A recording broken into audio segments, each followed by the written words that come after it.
el comportamiento del silviconductor frente a riesgos extremos mediante el modelamiento y simulación numérica. Un ejemplo de riesgo de tormentas en el bosque de robles de la región este de Francia. Él viene a nombre del Instituto Francés de Investigación Agraria Nancy de Francia. Lo recibimos con un fuerte aplauso, por favor. Adelante.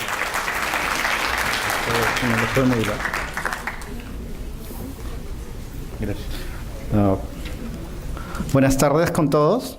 Es un honor estar presente frente a tanto público. Creo que es la primera vez que tengo un público tan grande. En esta ocasión voy a presentarles una investigación que hice mientras estaba en la Universidad AgroParisTech en Francia. Tuve unas prácticas en el este de Francia, en el Laboratorio de Economía Forestal, precisamente, que se encuentra en la ciudad de Nancy. Esta investigación se hizo bajo la coordinación de la doctora Geraldine Boquejo, que es una economista ambiental también, es una ingeniera de base, ingeniera agrónoma, y bueno, ambos coordinamos el tema. Lo que queríamos era un poco evaluar el comportamiento del silvicultor. Al principio se pensó hacer un simple digamos, modelamiento a través de programación lineal, pero conforme avanzó el tiempo, esto fue evolucionando y tuvimos que usar cosas más complejas como el modelamiento numérico, la simulación numérica, para ver un poco el comportamiento de los silvicultores. Bueno, esto es un poco el plan que voy a seguir. Esto es normalmente típico francés, que presentan primero el plan. Una introducción, los modelos que utilizamos, los resultados de esos modelos y, por último, una pequeña conclusión. Bueno, aquí lo que vemos son dos mapas, que nos están indicando un poco un acontecimiento muy singular en Francia. Ellos tuvieron en el año 1999 un evento catastrófico. Hubo una tormenta terrible con vientos de más de 140 kilómetros por hora, lo cual generó impactos a nivel forestal, entendiendo que el sector forestal en Europa en general está hecho por silvicultura, es decir, producción. Ellos no tienen tienen algunos pequeños, creo que es menos del 1% de bosques naturales, como como la concepción que tenemos nosotros de lo forestal, que son bosques naturales. Entonces, esta tormenta, con más de 140 kilómetros por hora, generó caídas de árboles de la producción que mantenían diversos productores silvícolas. Por ende, una de las regiones más afectadas justamente fue la región que yo visité, que es esta de aquí, que en realidad la conocen como la región Gran Este, precisamente el sector forestal se llama bosque, y se localiza, es donde se localizan la población de árboles de robles de mayor densidad. Y bueno, entonces el trabajo que realizamos fue un poco evaluar si los silvicultores, en vista a este nivel de riesgo que tenía, como la aparición de eventos catastróficos de este tipo de vientos, era una amenaza. Ellos estaban dispuestos a cambiar su sistema de gestión silvícola y bueno, queríamos ver cuál era la tendencia de ese cambio. Asumiendo también que teníamos un aumento de la frecuencia de las tormentas. Lo que está sucediendo, bueno, todavía no se puede afirmar con certeza, pero hasta el momento hay un incremento de la frecuencia de tormentas y se asume que quizás hay algo correlacionado con lo que es el efecto del cambio climático. Entonces, asumiendo ese riesgo, es por eso el interés un poco de los franceses de evaluar este comportamiento de los silvicultores. Esto es un poco la importancia del sector forestal en Francia. Bueno, Francia ocupa el cuarto lugar en la Unión Europea, tiene 16.9 millones de hectáreas forestales, es muy importante, es uno de los países que ha reforestado más a nivel mundial. Una superficie en expansión de 0.7% por año, de producción en su gran mayoría, como les decía, a nivel de silvicultura, o sea, de producción no natural. Importancia económica, bueno, básicamente genera ingresos y genera empleos. La importancia ecológica, como muchos saben, es el secuestro de carbono y el mantenimiento de la biodiversidad. A pesar de que sean bosques de producción, estos son ecosistemas de todas maneras y mantienen una biodiversidad local. La especie dominante es el roble, con 4.5 millones de hectáreas, es por eso el interés, lo que les decía, en esta región, el interés de evaluar el comportamiento de los silvicultores, sobre todo de bosques de roble. El 23% del volumen de la madera en pie. O sea, esta población tiene el 23% del volumen de madera. Y lo que es más interesante es que el 75% de la superficie forestal metropolitana pertenece a propietarios privados. Estamos hablando solo de la Francia metropolitana, la Francia continental. Entonces, digamos que casi todo el bosque le pertenece a productores privados. Es allí la importancia que un efecto de alguna política pública para estimular el comportamiento de los propietarios privados podría generar un gran impacto sobre todo el sector forestal francés.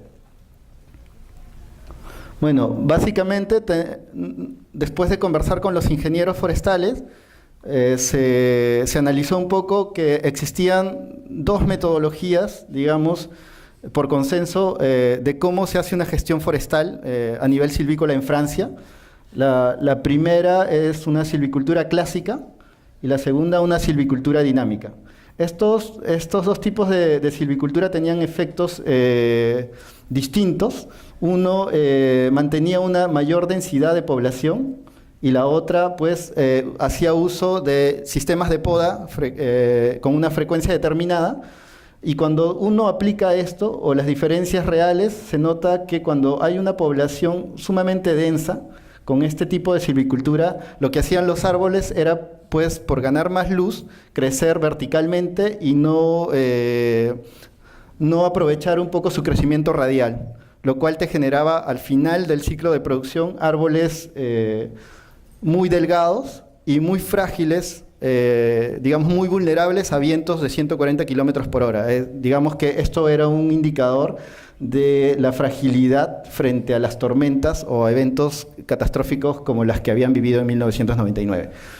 Por ende, el sistema alternativo, que era la silvicultura dinámica, lo que generaba era podas frecuentes y generaba una menor densidad, lo cual hacía que los árboles pues crezcan de manera radial, de una manera más interesante, que pueda generar robustez en los árboles al momento de que estos tengan que enfrentar un impacto como una tormenta.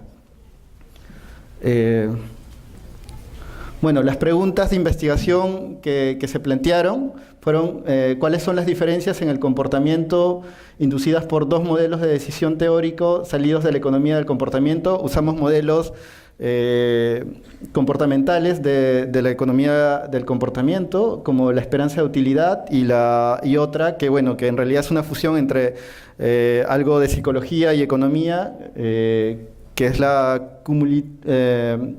teoría de perspectivas acumuladas. Luego la siguiente pregunta es cómo se modifican los comportamientos cuando varía la percepción individual del riesgo. Queríamos ver si es que al momento de aumentar el riesgo, es decir, la frecuencia de tormentas, el individuo tenía algún tipo de variación en su comportamiento. La siguiente es de qué manera el mayor riesgo de tormentas cambia el comportamiento del individuo en el manejo del bosque, es algo similar. Y luego hasta qué punto estos comportamientos son consistentes con un objetivo ambiental de captura de carbono, porque si bien teníamos diferentes sistemas de gestión, queríamos también evaluar si la clásica que estaban usando capturaba suficiente carbono, o la nueva que se estaba planteando y que se quería introducir, pues seguía capturando tanto carbono como la anterior. Estos fueron los modelos que se emplearon. En realidad fue una interacción de varios modelos. El primero, el de arriba, era un modelo de riesgo tormenta. Gracias. Es un modelo que me calculaba una función de daño en base a una distribución de Poisson. En realidad lo que pasaba era que era un evento aleatorio. Nosotros le asignamos una distribución de Poisson. En realidad se le podría asignar cualquier otro tipo de distribución mucho más específica, pero por simplificar, porque el modelo ya se había vuelto muy complejo, asumimos una distribución de Poisson. Luego teníamos que este modelo interactuaba a la vez, en simultáneo, con el modelo de crecimiento del bosque. Generamos un modelo de crecimiento del bosque, simulamos un bosque con las variables climáticas y los tipos de crecimiento que tiene normalmente un bosque, pero de acuerdo a un efecto justamente del tipo de gestión que estaban usando, si en algún momento usaba más o menos podas. Este modelo de crecimiento, bueno, los resultados que teníamos me daban una producción de madera y el secuestro de carbono que tenían. Todo este modelo venía a ser un modelo dinámico estocástico, y estos resultados al final que me generaban me servían para generar un modelo estático con una simple evaluación económica para analizar el comportamiento del individuo, utilizando los modelos clásicos de comportamiento, de esperanza-utilidad y de la teoría de perspectivas acumuladas. Esto es el modelo de crecimiento que usamos. Calculábamos, son funciones recursivas, calculábamos en cada momento del tiempo el volumen en metros cúbicos, la altura y el diámetro. La altura me iba a determinar un poco si una tormenta, si es que llegaba a suceder una tormenta, esta iba a tener o no un efecto sobre el bosque, porque más o menos por la bibliografía a los 23 metros recién tenía un impacto notorio una tormenta sobre un bosque. Luego teníamos el diámetro promedio que me servía para calcular y determinar el grosor de la madera, el grosor del tronco, y esto me iba a determinar con otro pequeño modelo el precio a esa determinada fecha. O sea, en simultáneo me estaba calculando si la probabilidad de ocurrencia y de impacto, si aparecía una tormenta, y también una vez acabado el ciclo de producción me calculaba según el diámetro de todo ese bosque el precio que iba a vender, con el que iba a vender pues la madera que sacaba de ese evento, ¿no? Más o menos este es el ciclo de producción de un bosque.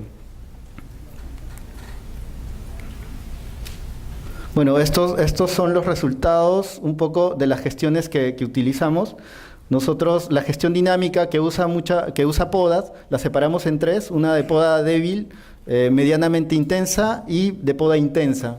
En realidad nos dimos cuenta cuando hicimos el modelamiento y la simulación que el de poda débil tenía un ciclo de producción mucho más largo, tenía volúmenes mucho más interesantes que las otras dos. Esto a primera vista podría decir, bueno, entonces el más óptimo pues sería el sistema de gestión 1, el de poda débil, que le aplicabas una poda de 9% de la superficie plantada, pero en realidad luego vamos a ver que no es así. Esto es el modelo un poco del riesgo tormenta, que me calculaba la función de daño. Sabíamos que el riesgo estaba con una distribución Poisson, sin embargo, había para calcular el porcentaje de daño en el bosque. Normalmente era por encima del 40%, si una tormenta de 140 kilómetros llegaba a suceder, pues teníamos que ver en qué tamaño estaba el bosque en promedio, y con eso calculábamos el porcentaje de impacto. Esta función de daño pues era asignada a la función que me estaba calculando el volumen, más el efecto de la poda. Entonces estos dos efectos modificaban todo mi volumen, en realidad, por cada momento del tiempo. Lo mismo sucedía un poco por esto de aquí, que es el volumen, pero de la poda. Es decir, esto es el volumen general, esto es el volumen de la poda y esto es el volumen de los árboles que se cayeron, o sea, la función de daño, ¿no? ¿Cuántos árboles retiraron o se dañaron a causa de la tormenta? Estos son los resultados de la simulación. Un poco, este era el primer sistema, el que tenía mayor volúmenes, o sea, mayores producciones, pero también al tener el ciclo de producción mucho más largo, tenía mayor tiempo de exposición, lo cual lo hacía más riesgoso. El siguiente sistema de gestión, pues tenía menor producción, pero también tenía menor exposición. Igual para el siguiente, la diferencia entre estos dos es que este alcanzaba volúmenes mucho menores que este de aquí. Y también había una diferencia en qué año del bosque pues la tormenta empezaba a tener un impacto considerable, ¿no? Hablamos de 96 años para el primero, de 102 para el segundo y de 108 para el tercero. Este era el modelo estático, era un simple modelo de evaluación económica. Con esto íbamos a calcular un poco el beneficio generado por todo el ciclo de producción, con tasas de actualización o tasas de descuento de 3.5%, es una tasa que se maneja ya para proyectos ecológicos, con una inversión inicial de 2.500, todo esto sale de una bibliografía. El precio que era calculado, como les decía, en base al diámetro, que también era otra función que me estaba calculando constantemente el diámetro del tronco promedio de ese bosque. Y bueno, con esto lo que obteníamos, teníamos un poco el ingreso por poda, el costo por poda, el ingreso por árboles caídos, un costo por extracción de árboles caídos. Esto en realidad no es más que un costo-beneficio. Pero nos servía porque necesitábamos los beneficios para luego meterlos en nuestros modelos de comportamiento que utilizan funciones de utilidad. Entonces, para obviamente tener las utilidades, necesito saber cuánto beneficio he generado por cada ciclo de producción. Bueno, análisis del comportamiento, usábamos, como les decía, modelos comportamentales cuando el individuo era neutro al riesgo o cuando el individuo era averso al riesgo. Cuando era neutro al riesgo, en realidad era una simple esperanza matemática. Cuando era averso al riesgo, estábamos comparando la esperanza de utilidad y la teoría de perspectivas acumuladas de Kahneman. Estos son un poco las funciones que se usaron. Esto era lo que les decía, usábamos el beneficio, la esperanza del beneficio y lo llevábamos al infinito porque asumíamos que el bosque iba a crecer en secuencia infinita. Lo hacíamos también para los otros dos modelos, lo cual al final nos iba a dar resultados diferentes, y esto es un poco la tabla de resultados que nos entrega. Podemos ver que tenemos esto de aquí es cuando el individuo es neutro al riesgo, y cuando el individuo es neutro al riesgo asumimos que el sistema de gestión número 2, el de poda intermedio, era el más óptimo. Lo mismo sucedía para los siguientes modelos. Teníamos que el sistema de gestión número 2 de poda intermedia generaba efectos, digamos que óptimos a nivel económico y de utilidades, que el individuo decidía por mantener este sistema de gestión o trasladarse a ese sistema de gestión si es que estaba en un sistema de poda débil, o un sistema clásico, o un sistema 3, ¿no?, de poda intensa.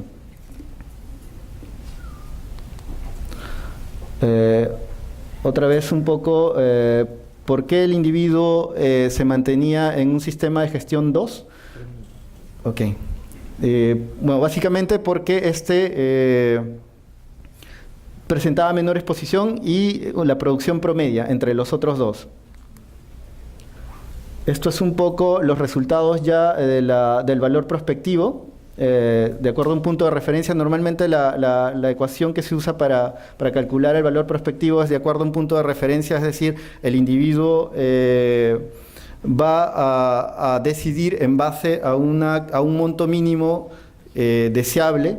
Él está viendo el futuro o el valor estimado de su beneficio futuro en base a un beneficio mínimo. Él no va a permitirse ganar por menos de esa cantidad, sino estaría valorizando de manera negativa.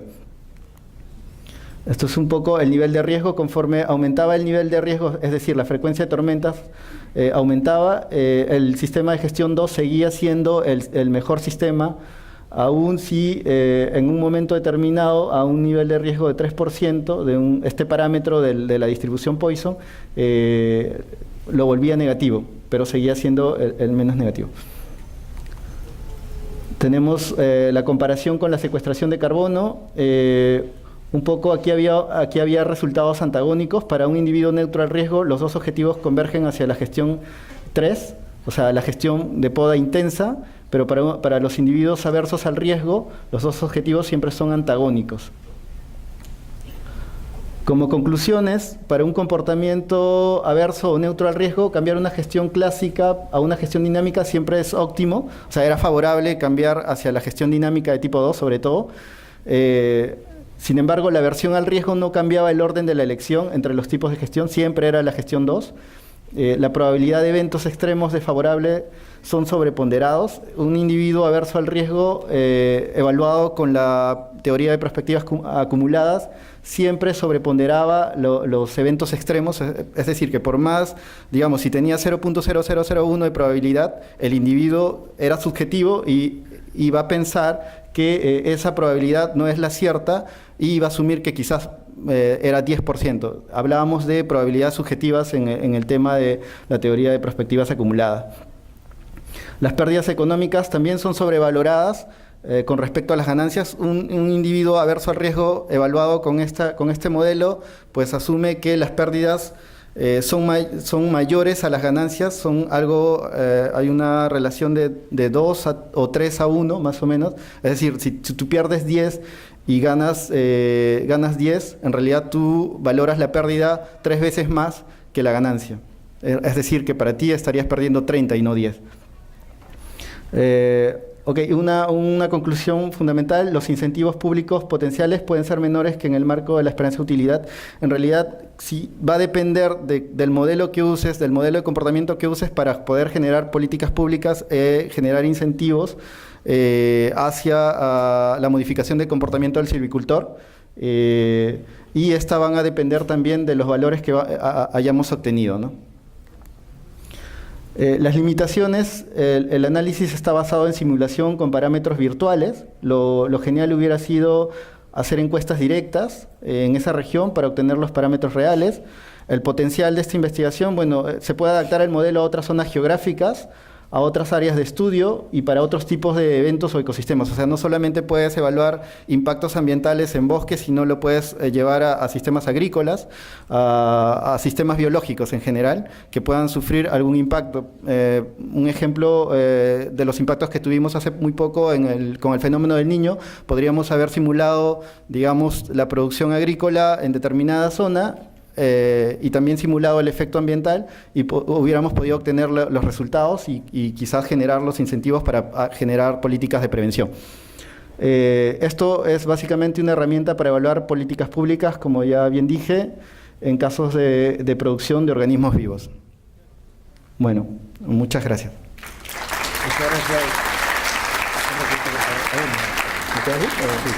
Ahí nomás. Interesante. ¿Y esas políticas también se pueden utilizar acá? Sí, claro. Correcto. Vale. En nombre del Encuentro Científico Internacional, al centro, por favor, disculpe, sin vasito para que le tomen una. A ver, José le va a hacer entrega en representación de los jóvenes estudiantes universitarios que nos apoyan en el Encuentro Científico Internacional. Le va a hacer entrega de su certificado, por favor. Un fuerte aplauso. Ahí quédense los dos, por favor, para la foto.